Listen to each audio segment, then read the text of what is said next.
Alright, we're making keto pizza. We got the cauliflower. I'll put it in a little grinder, whatever the hell we call it.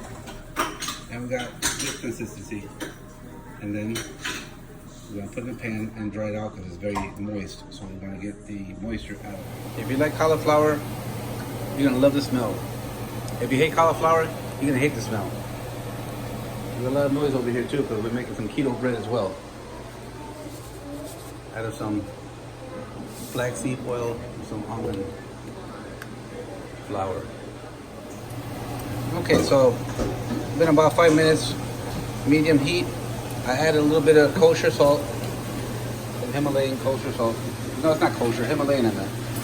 Okay, so add about a tablespoon of that. So the mixture, the ingredient is, the formula is 1 cup, actually 2 cups of cauliflower per 1 cup of Parmesan cheese and 1 egg. So I'm gonna mix that. Okay, so 2 cups of Parmesan. Take that back. 2 cups of cauliflower, 1 cup of Parmesan, and 1 egg. I'm gonna mix it up. We have the crust of the pizza ready to go. I'm gonna put the ingredients on there now. I got some tomatoes, some tomato sauce, some Parmesan cheese, and some mushrooms, some basil. So we'll keep it simple and healthy. All right, here we go. Pizza's ready to go in the oven. And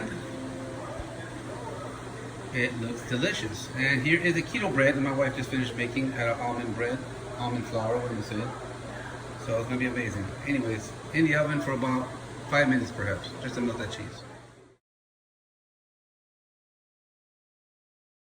So, keto pizza. This is made with cauliflower. It has no flour. It's all vegetable. It's a keto vegetarian. Well, I don't say vegetarian because it has some cheese and it has egg. But it is healthy, and that's some keto bread my wife just made out of almond flour. So she made some, we had some pork, and made some little pork sliders there. So this is amazing.